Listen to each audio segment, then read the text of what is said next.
मित्रांनो, आज अनंत चतुर्दशी आणि त्याच निमित्ताने आज आपण श्रवण करणार आहोत अनंत चतुर्दशीची कथा.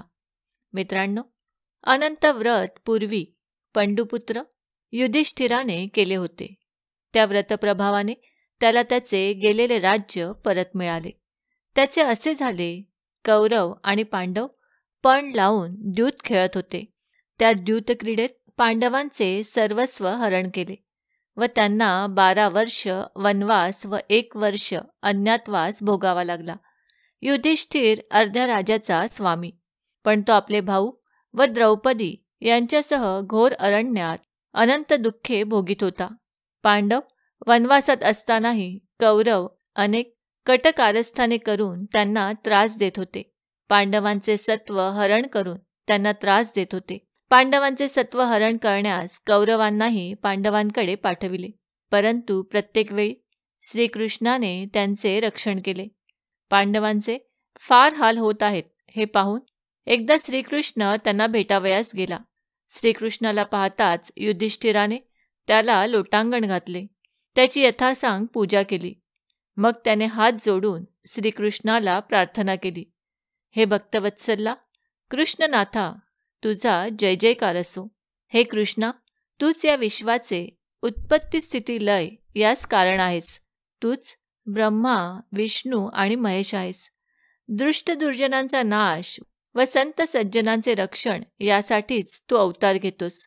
पांडव माझे प्राण आहेत असे तू सर्वांना सांगतोस, मग आमची उपेक्षा का करतोस? तुझ्याशिवाय आम्हाला कुणाचा आधार आहे सांग. तुझे आमच्यावर कृपाछत्र असताना आम्हाला ही दुःखे का बरे भोगावी लागत आहेत? आम्ही काय केले असता आम्हाला आमचे गेलेले राज्य परत मिळेल? सर्व पांडवांनी व द्रौपदीने हात जोडून श्रीकृष्णाला हेच विचारले.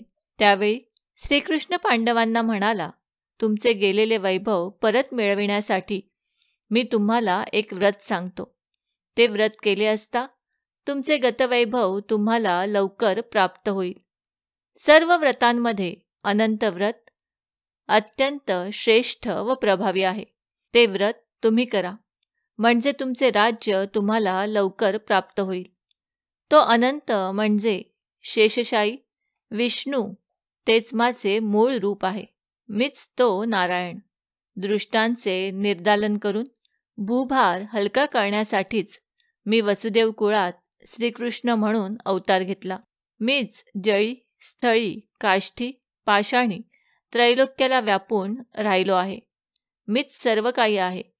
मीच तो अनंत नारायण चराचर विश्वाला व्यापून राहिलो आहे. त्या अनंताची म्हणजे माझीच तुम्ही यथासांग पूजा करा. या व्रताने तुमचे सर्वतोपरी कल्याण होईल. हे व्रत कोणत्या दिवशी करावे, कसे करावे हे आम्हाला सविस्तर सांग, अशी विनंती युधिष्ठिराने केली असता श्रीकृष्ण म्हणाला, भाद्रपद महिन्याच्या शुक्ल पक्षातील चतुर्दशीला ही व्रतपूजा करावी. याविषयी मी तुला एक प्राचीन कथा सांगतो. ही कथा कृतयुगातील आहे. वसिष्ठ गोत्री सुमंतू नावाचा एक ब्राह्मण होता. भृगकन्या दीक्षा ही त्याची पत्नी होती. त्यांना एक कन्या झाली. तिचे नाव सुशीला.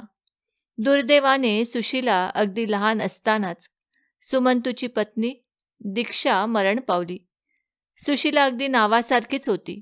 ती लहानपणी पित्याच्या घरी असताना घरातील सर्व कामे ती अगदी व्यवस्थित करीत असे.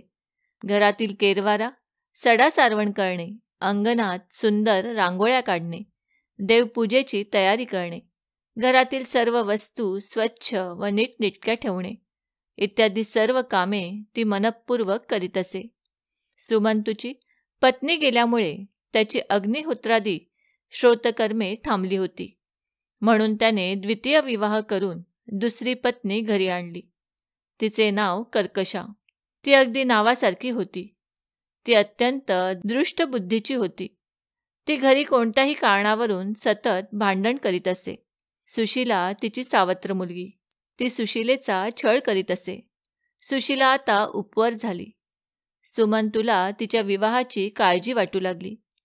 सावत्र आई तिचा छळ करीत होती. व सुमंतूच्या साधनेतही विघ्न येत होते. यामुळे त्याला अतिशय वाईट वाटत असे. आपल्या कन्येचा विवाह लवकर झाला तर बरे होईल असे त्याला वाटत होते आणि तसा योग जुळून आला. एके दिवशी कौंडिन्य नावाचा एक तरुण ऋषी सुमंतूच्या घरी आला. त्याने सुशिलेला पाहिले व तिला मागणी घातली. सुमंतूला कौंडिन्य जावई म्हणून पसंत पडला. एका शुभ मुहूर्तावर सुशिला आणि कौंडिन्य जावई यांचा विवाह झाला. सुमंतूने कन्येच्या प्रेमापोटी सुशिला व कौंडिन्य यांना आपल्या घरीच ठेवून घेतले. आषाढ आणि श्रावण असे 2 महिने गेले. कौंडिन्याला सासूरवाडीच राहणे पसंत नव्हते. आपण आता दुसरीकडे राहावयास जावे असे त्याने ठरविले. मग सुमंतूने फार आग्रह न करता त्यांना जाण्यास परवानगी दिली. जाण्याचा दिवस आला तेव्हा सुमंतू आपल्या पत्नीला म्हणाला, कन्या आणि जावई जात आहेत. त्यांच्यासाठी आज काहीतरी गोडधोड भोजन तयार कर. हे ऐकताच ती कर्कशा संतापली. काही एक न बोलता ती घरात गेली. पाठवणीच्या वेळी कर्कशाने जावयाला काही विटा आणि दगडाचे तुकडे बांधून दिले. कौंडिन्य आपल्या बायकोसोबत त्यांच्या आश्रमाकडे निघाले. रस्त्यात संध्याकाळ होऊ लागली आणि ऋषी नदीकिनारी संध्यापूजा करू लागले. या दरम्यान सुशिलाने पाहिले की खूप महिला एकत्र येऊन कोणत्या तरी देवाची पूजा करीत आहेत. सुशिलाने त्या महिलांना विचारले की त्या कोणाची प्रार्थना करत आहेत. तेव्हा त्यांनी सांगितले की त्या भगवान अनंताची पूजा करत असून या दिवशी त्यांचे व्रत करण्याचे फार महत्त्व असते. व्रताच्या महत्त्वाबाबत ऐकल्यानंतर सुशिलाने या व्रताचे अनुष्ठान केले आणि 14 गाठींचा धागा आपल्या हातात बांधला आणि ऋषींजवळ आली. कौंडिन्य यांनी तिच्या हातातील धाग्याबाबत विचारले असता तिने सर्व सांगितले. पण ऋषींनी हे मानण्यास साफ नकार दिला आणि तो पवित्र धागा काढून अग्नीत टाकला.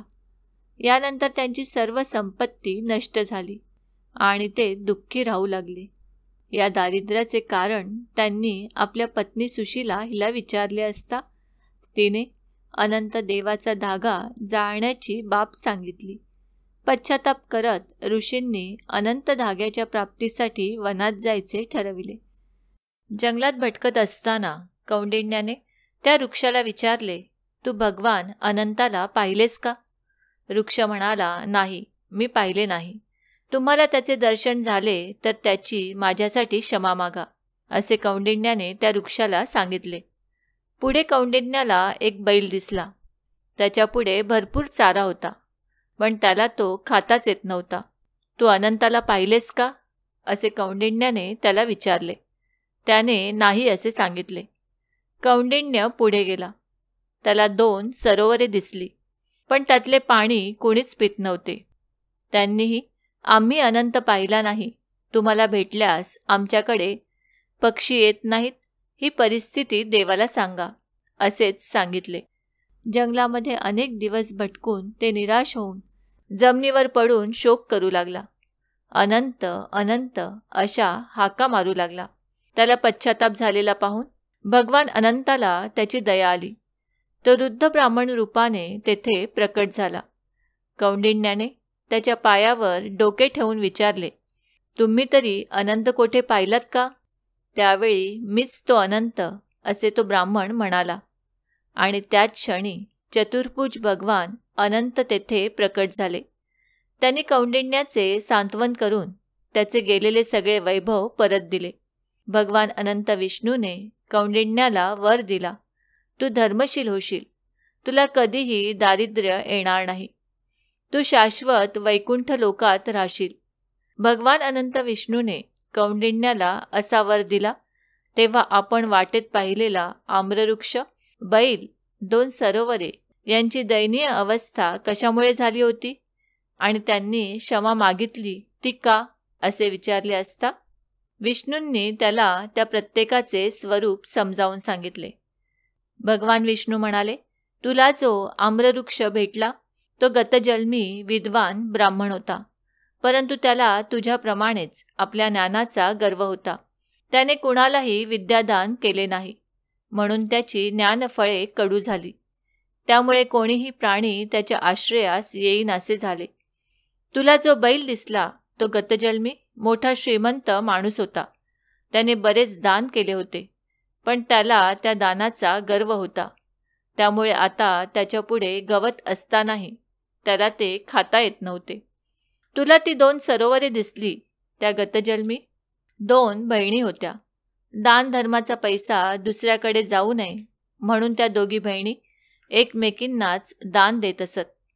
त्यांच्या संपत्तीचा इतरांना काही उपयोग झाला नाही, म्हणून त्या सरोवराचे पाणी कुणीही पित नाही.